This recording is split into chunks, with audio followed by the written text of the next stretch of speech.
नमस्कार दोस्तों, आपका इस मेरा गांव मेरा स्वाभिमान चैनल पर फिर से स्वागत है, अभिनंदन है। साथियों, हम आए हैं गांव मदीना में, जो कि हरियाणा प्रांत का रोहतक डिस्ट्रिक्ट के महम विधानसभा क्षेत्र में आता है, जो कि गांव मदीना है और ऐतिहासिक गांव है। और इस गांव में एक ऐसी कहानी हमें मिली जिसमें करीबन 14 साल से एक कोच साहब, जो कि पैसे से टीचर भी हैं, एकेडमी भी है उनकी, और उनका जो सामाजिक वर्क है उसमें उनकी एक पहल है कि 14 साल से प्रयास में है। और गांव की जो बेटियां हैं उनको वो न केवल बेटियां, बेटों को भी जो नेशनल कबड्डी है उसके लिए कोच का काम करते हैं और उनके लिए एजुकेशन के लिए फ्री एजुकेशन उनको प्रोवाइड करवाते हैं। जितने भी कॉम्पिटिशन होते हैं उन कॉम्पिटिशन में अपने निजी खर्चे से लेके जाते हैं और उनको कॉम्पिटिशन में अव्वल करवाते हैं।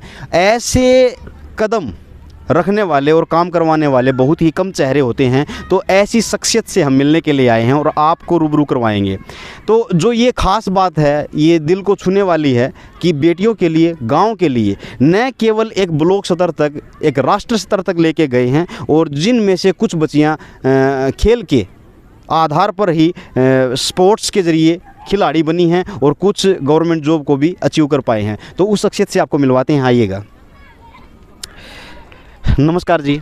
नमस्कार, सभी को राम राम। मेरे दर्शकों की तरफ से और इस मेरा गांव मेरा स्वाभिमान चैनल की तरफ से आपका अभिनंदन है, स्वागत है। नमस्कार जी सभी को, और जो चैनल को देख रहे हैं उनको भी सभी को नमस्कार, राम राम।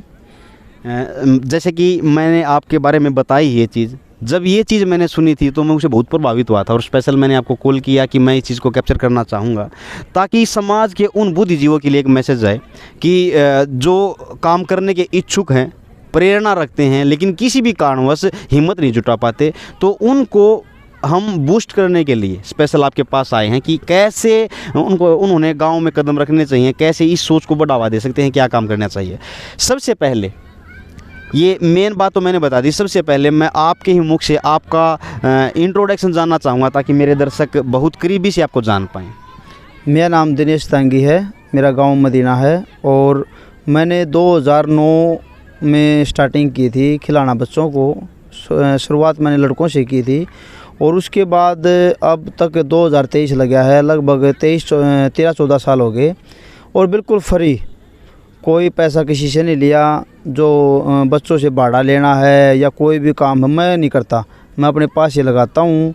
और जो गरीब बच्चे हैं, चाहे वो लड़के हैं या लड़कियाँ, उनको फ्री पढ़ाता हूँ। SK स्पोर्ट्स एकेडमी के नाम से मैंने एकेडमी बनाई है, जो एकेडमी का नाम रखा है, ना कि उसे पैसे वसूलने का काम किया है। तो उसके बाद कई बच्चे हैं जो पिछले साल थे, जो जूनियर एशियाड हुआ था उसमें 3 बच्चे थे मेरे, वो भी 3 बच्चे खेल के आए थे और भगवान की दास है उनको भी जॉब मिल गई है। और कल एक और लड़का था मोनू, उसको भी जॉब मिली है रेलवे में। और लड़कियां साई नेशनल खेल रखे हैं और साई में भी 2 लड़कियां मेरी अभी फ़िलहाल, और 100 बच्चे हमारे जो नेशनल खेल चुके हैं अब तक। वाह जी वाह, 100 बच्चे खेल चुके हैं। 100 बच्चे खेल चुके हैं और लड़कियां अब अंडर 14, 17 और 19 स्कूली है फ़िलहाल में 2023 में। उसमें भी अभी लड़कियां हमारी जो फर्स्ट पोजीशन आई है उसमें भी लड़कियां खेल के आएंगी। और अंडर 19, 17 और 14 अब बॉयज़ के हुए थे स्कूली गेम में, उसमें भी लगभग मैं मान के चलता हूँ 4 बच्चे वहाँ से भी नेशनल में गए हैं। तो 2023 का भी अच्छा रहा है। लगभग हमारे सभी जो और भाई हैं, जो कोच हैं, हमारा जो समाज है या हमारे भाईचारे का किसी भी तरह से बात लेके चलो, तो मैं ये मानता हूँ कि हर गांव में गेम का होना ज़रूरी है और सब ने बिल्कुल सहयोग देना चाहिए, चाहे वो सरपंच हो, मेंबर हो या MLA MP कोई भी हो। तो हर गांव में एक ऐसा व्यक्ति मिलेगा जो खेल के प्रति भावना रखता है। और मैं भी उनको भी ये बताना चाहूँगा कि मैं 13-14 साल से लग रहे हैं बिल्कुल निःशुल्क, और उसी तरह मैं कभी हार नहीं मानी। बिल्कुल गरीब परिवार से हूँ और मेरे पिताजी भी कृष्ण पहलवान जी, उनका नाम से यहाँ खड़ा चलता है। उन्होंने भी पहलवानी का यहाँ से शुरुआत की थी कई सालों से, और अच्छे पहलवान भी नौकरियाँ लगे हैं और आज मैं भी उसी तरह लग रहा हूँ। नौकरियाँ अच्छी लग रही हैं, लड़कियाँ भी लगी हैं और लड़के भी लगे हैं। तो मैं सबको यही बताना चाहूँगा कि मैं जिस तरह लग रहा हूँ, मेरे से भी ज़्यादा यहाँ से प्लेयर तैयार किए जाएँ महम हल्के से। उसके बाद फिर हमारा रोहतक है, रोहतक को तो अपने आप ही उठा लेंगे। जब हम यहाँ से लेकर चलेंगे ना, तो एक बार एक झंडा उठा लिया जाता है ना, तो 100 झंडे और तैयार हो जाते हैं, तो 100 प्लेयर तैयार हो जाते हैं। तो मैं ये मान के चलूँगा कि सब ने बिल्कुल सहयोग देना चाहिए। किसी भी परिवार या किसी घर से लड़की को निकालना, मैं भी मानता हूँ भाई, ये मानते भी गलत है, पर नहीं, अच्छी लड़कियाँ तैयार होंगी, जॉब में भी जाएंगी और पढ़ें भी और खेलें भी। मैं SK स्पोर्ट्स एकेडमी बनाए रखी है मैंने, तो उसमें भी लड़कियां मेरी हैं, 80 लड़कियां बिल्कुल फ्री पढ़ती हैं, और अब फ़िलहाल 50 लड़के हैं जो फ्री पढ़ते हैं, बिल्कुल निःशुल्क पढ़ाता हूं, कोई खर्चा नहीं किसी प्रकार का भी। वाह जी वाह, प्रेरणादायक है। मैं जानना चाहूँगा कि आप इस मुहिम में जब चले हैं तो ये प्रेरणा कहाँ से आई, ये शुरुआत कैसे हुई?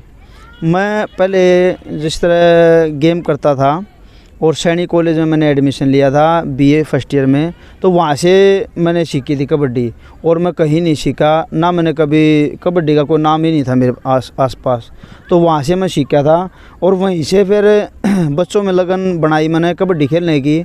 उसके बाद 7, 8, 9, 10 बच्चे खिला के, और खेल महाकुंभ होया करता उस टाइम पे, या फिर बोलते हैं आप पाइका गेम से लेकर चला था, उसमें बच्चों को टिफ़िन वगैरह मिला करते, तो वहाँ बच्चों को उत्साह पैदा करना, बच्चों को कुछ ना कुछ मिलेगा, तो गेम के प्रति उनकी भावना डालना, उनके अंदर उनमें ये डालना कि भी अच्छे खेलना है, अच्छे ये करना, आगे बढ़ोगे, ये करोगे, तो मतलब अच्छी संस्कार देकर उनको और आगे बढ़ाया, और आज तक भगवान की दया से यहाँ 2023 तक पहुँचा हूँ।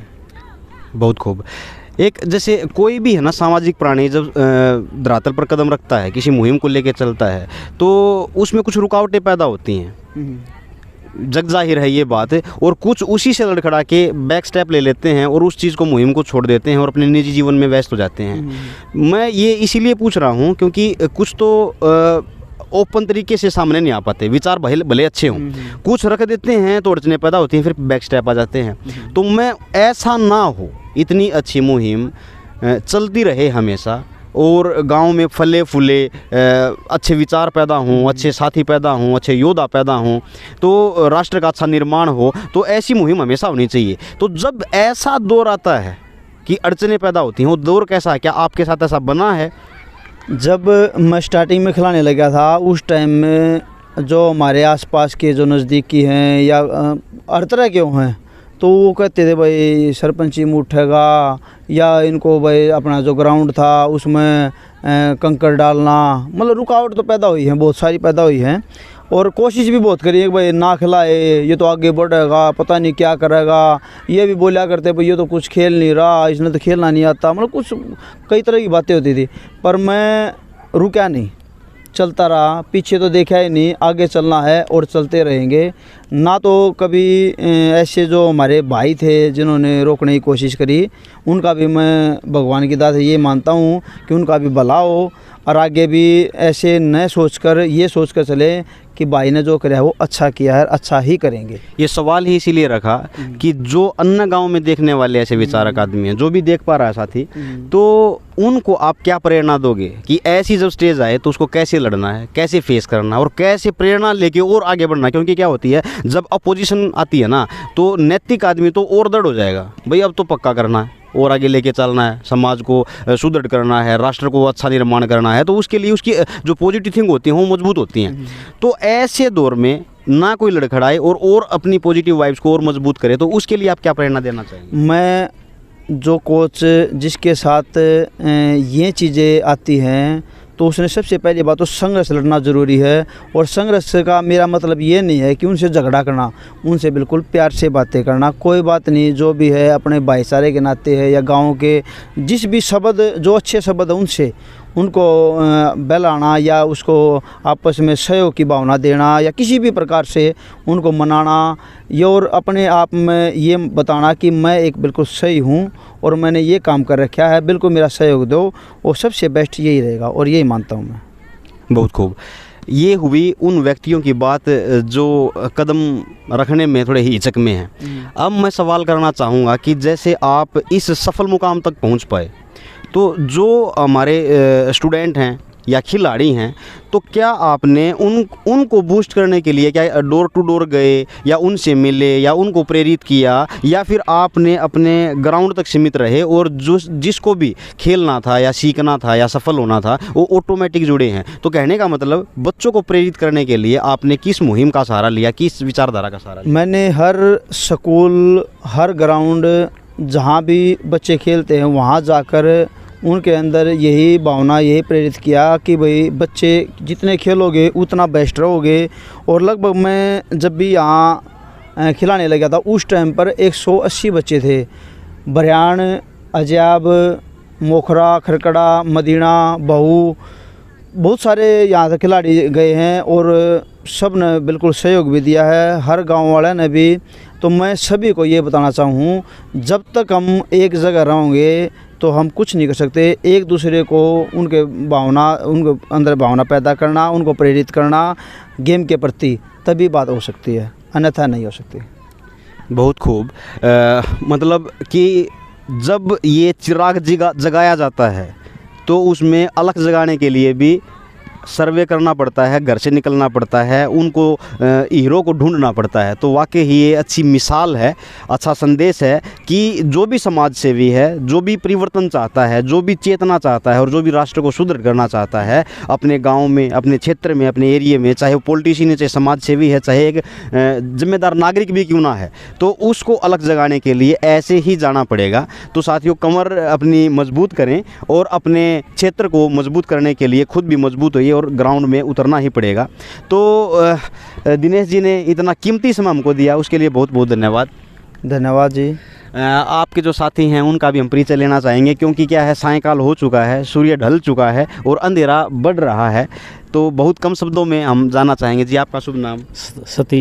सतीश जी, आप पैसे से क्या करते हैं? आपको जैसे ग्राउंड में आके बच्चों को प्रेरणा देना, या आपका क्या इच्छा रहती है, आपकी क्या काम रहते हैं? मेरी तो यही इच्छा है भाई साहब, अगर बच्चे बढ़िया खेल रहे हैं, आगे बढ़े हैं, एक दूसरे ने देख कर एक दो और जोड़ा है, जी, एक दूसरे के प्रति बढ़िया भावना रहे जी जी हैं, बच्चे भी मन लगा के खेल रहे हैं बढ़िया। जी, बहुत खूब। सर, आपका शुभ नाम? जय भगवान जी। अपना नाम जी, आपकी कुछ विचारधारा जो आप रखना चाहते हैं? अपनी तो यह विचारधारा है जी, दिनेश मास्टर जी बहुत बढ़िया हैं, बहुत बढ़िया जो खिलावे हैं बच्चा ने। मेरी भी 3 लड़की हैं, हम लाखन माजरा से हैं और कंटिन्यू हम जुड़े हुए हैं मास्टर जी से, और बहुत बढ़िया, बहुत बढ़िया, बढ़िया खिलाओ, बहुत बढ़िया। तो जैसे दिलो करीब हैं, जिन्होंने रिजल्ट दिखाया है, सम्मान के पात्र हैं, और वही एक शर्म की नज़र से, अदब की नज़र से और प्रेम की नज़र से प्रशंसा करते हैं, काबिल तारीफ़ है। जी, आपका शुभ नाम? नमस्कार जी, मेरा नाम विकास शर्मा है, मैं मदीना गांव से हूँ। और जैसा कि आप दिनेश जी ने आपको बताया, मैं और दिनेश जी लगभग 14 साल से हम दोनों इकट्ठे पढ़ते थे, और लगभग अभी भी 7-8 साल से अब दोबारा से फिर इसी लाइन में बच्चों को फ्री कोचिंग दे रहे हैं। और उसके लिए कहीं भी जाना हो, दिन रात 24 घंटे हम बच्चों को कहीं भी ले जाने के लिए, खिलाने के लिए, किसी प्रकार की कोई भी समस्या ना हो उसके लिए तत्पर रहते हैं। और हम दिनेश जी के मैसेज के माध्यम से और अपनी तरफ से भी गांव वालों की तरफ कोई और आसपास के जितने भी गांव हैं सभी को यही मैसेज देना चाहेंगे कि भाई अपने बच्चों को ग्राउंड में उतारो। ग्राउंड में उतारने का मतलब ये नहीं है कि हम किसी के साथ झगड़ा करें, मतलब उनको खिलाएं। एक खिलाड़ी 2 परिवारों को संवारता है, वो अपना तो परिवार संवारता ही संवारता है, आने वाली अपनी पीढ़ी को भी आगे के लिए स्वस्थ रखता है। तो एक घर में कम से कम एक खिलाड़ी का होना बहुत ही ज़रूरी है। इसके लिए मैं आपकी टीम को और दिनेश जी को इसके लिए बहुत बहुत धन्यवाद और शुभकामनाएं देता हूं। आगे भी इस प्रकार हम बच्चों को खिलाते रहेंगे और हमारे गांव का और हमारी एकेडमी का और हमारे ज़िले का और हमारे ब्लॉक का सभी का नाम ऊँचा करेंगे। बहुत बहुत धन्यवाद। धन्यवाद जी। तो साथियों, जैसे कि आपको बताया है कि गांव मदीना में आए थे, और जो आपने सुना है वाकई ही ग्राउंड लेवल से ये चीज़ उठी हुई है जो कि रिजल्ट दिखलाया है। तो हम आशा करेंगे कि हमारे क्षेत्र में इर्द गिर्द ऐसे शख्सियत मिलें, हम उनसे मिलेंगे और आपके सामने रूबरू करवाएंगे। तो ऐसी धरातल से जुड़ी हुई वीडियो से जुड़े रहने के लिए इस चैनल को सब्सक्राइब कीजिए और बेल आइकन को ज़रूर दबाइएगा ताकि नोटिफिकेशन आपको बहुत जल्द मिल सके। वीडियो को लाइक कीजिए, अपने दोस्तों में, मित्रों में, साथियों में, प्रियजनों में शेयर कीजिएगा। मिलते हैं किसी नेक्स्ट वीडियो में, तब तक के लिए नमस्कार, जय हिंद।